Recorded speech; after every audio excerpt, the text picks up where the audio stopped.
Fala galera, hoje nós vamos falar sobre o projeto de agricultura de precisão, quais são suas aplicações e quais são as técnicas exigidas para a elaboração desses projetos. Hoje em dia, todas as operações agrícolas, elas são feitas de forma semiautomáticas, semi-autônomas, né?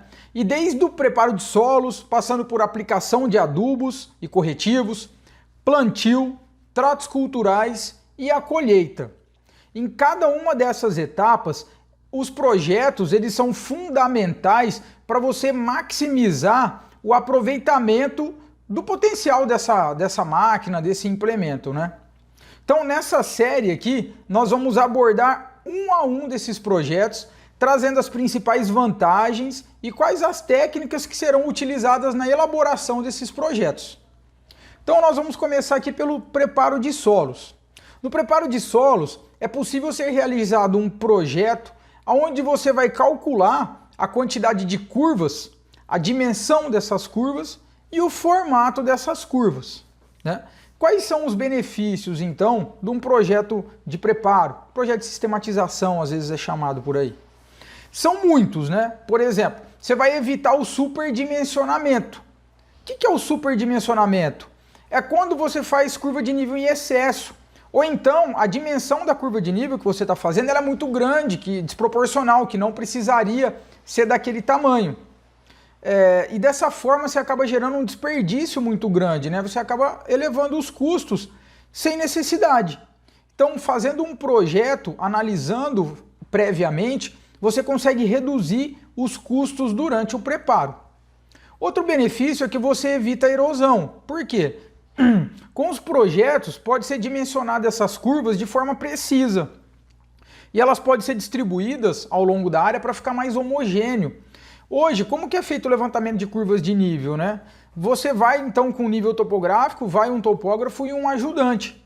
E aí, baseado na tomada de decisão quase sempre do ajudante, é que vai ter o formato e a divisão das curvas de nível.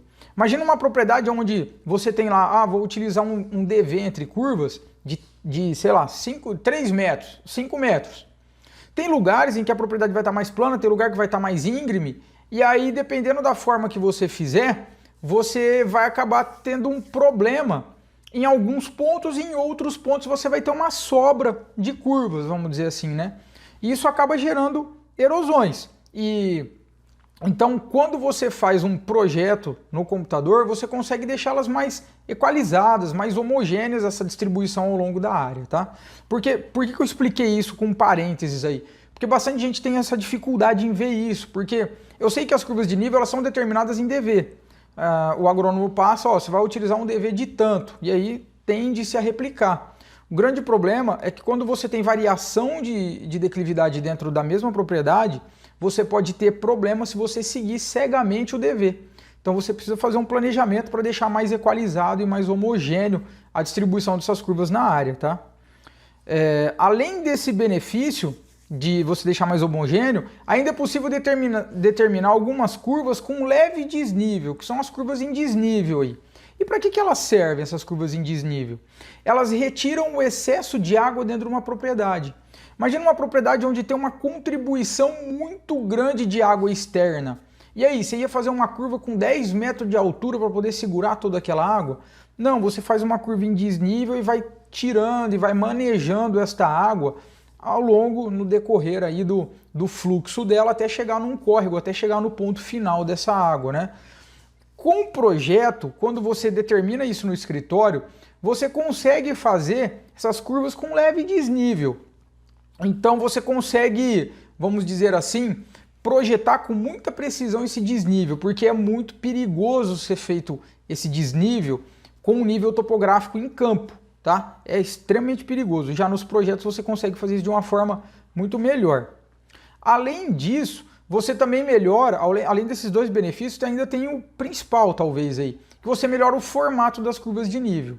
Porque quando a gente fala em curva de nível, principalmente curva de nível embutida, deixa eu fazer um parênteses aqui também. O que é essas curvas de nível embutida, né? Existem 3 tipos, cada região é diferente, mas vamos adotar aqui que existem 3 tipos de curva de nível.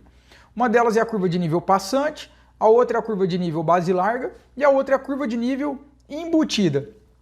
A curva de nível passante ela é extremamente suave, assim, o trator passa por cima dela plantando sem o menor problema, seja semeando soja, milho, seja sulcando também para plantar cana, né? Então essa é a curva passante. A curva base larga ela é um pouquinho mais alta que a passante.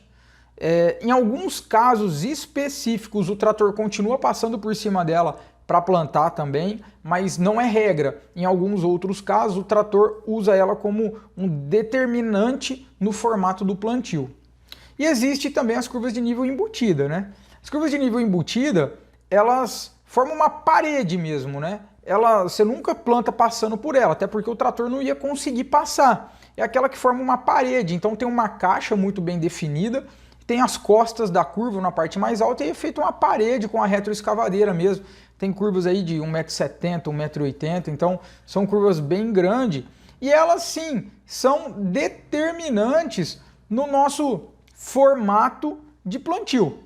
Então voltando aqui para o formato de plantio, quando nós temos essas curvas de nível que limita exatamente o formato de plantio, ou seja, obrigatoriamente dali para baixo, você vai ter que seguir aquele formato que a curva de nível desenhou para vocês. A gente começa a esbarrar em alguns problemas, principalmente quando a curva de nível é mal feita, cheia de zigue-zague.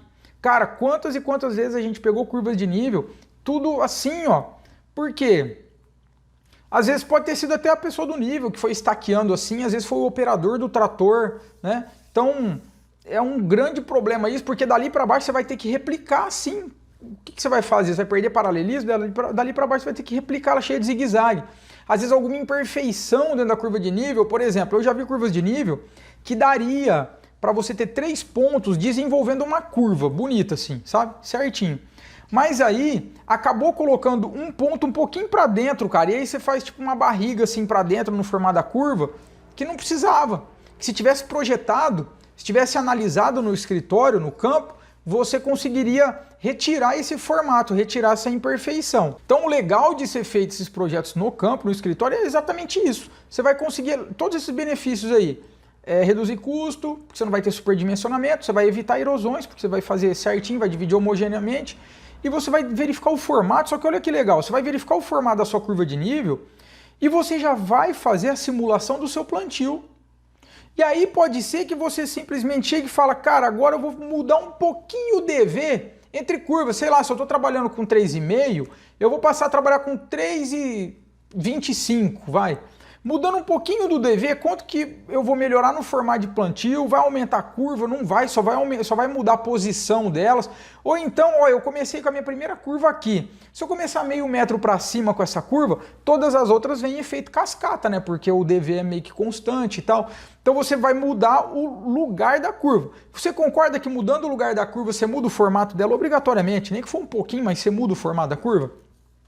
Mudando o formato da curva, quanto que você vai ganhar? É impossível ser feito isso no campo, cara, não dá, porque o cara vai lá, vai estar com nível, vai fazer, depois vai vir a máquina para plantar. Esquece, não tem jeito, não é por mal, porque não dá para ser feito no campo. No escritório, cara, olha que maravilha. A terra tá lá, tá certinha, não foi feito nenhuma operação nela ainda, acabou de arrendar, tá no pasto. Você quer preparar ela, você quer erguer as curvas de nível para plantar soja, por exemplo. Você já pode fazer o formato da curva, já simular o plantio, como vai ficar o formato do plantio, e aí você fala, vou tentar fazer um pouco mais para cá. E aí você fala, puxa, se eu fizer um pouco mais para cá, eu diminuo o número de manobras, eu aumento o número de indivíduos dentro da minha área, porque tudo isso é possível mudando pura e simplesmente o formato do plantio, cara. Bom, agora que a gente já sabe aí os benefícios, né, vamos falar um pouco sobre a parte técnica, de como que elabora esses projetos aí então. Para elaborar esses projetos de sistematização, eu chamo assim, tá? Precisa-se ter um bom mapa planimétrico, cara.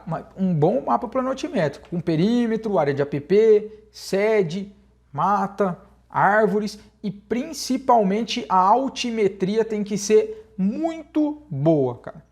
Normalmente, utiliza-se um Vant, sabe o que é aqueles veículos aéreos não tripulados, o pessoal chama de drone e tal. Esses Vants, para quê, né? Porque daí você consegue gerar uma nuvem de pontos utilizando esse Vant, e essa nuvem de pontos ela vai ser bem precisa, bem mais precisa do que qualquer outra técnica que você possa utilizar. Então, o Vant são aqueles drones que eles não são tripulados, evidentemente, E eles são embarcados, equipados com uma câmera fotográfica de alta resolução e um GPS de precisão. Ele sobrevoa a área, então ele passa na área tirando várias fotos, ele anda tipo em zigue-zague assim na área, tira várias fotos.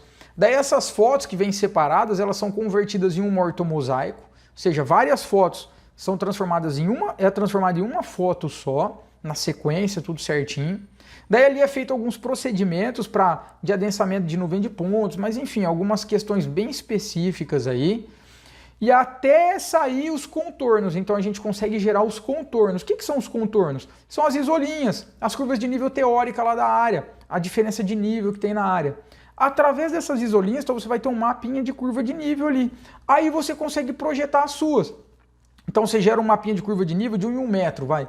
E aí você chegou numa conclusão que o seu DV tem que ser de 3 em 3. Então você olha primeiro o melhor formato das curvas. Nossa, cara, essa curva aqui está bem mais bonita do que essa outra. Nossa, essa outra curva aqui está bem mais legal do que essa. E aí, achando esses formatos, onde você gostaria que tivesse melhor, dali você vai fazendo seu projeto e vai conseguindo tomar a melhor decisão para a economia do proprietário e para melhora de todas as operações aí futuras que vai ter ali na área.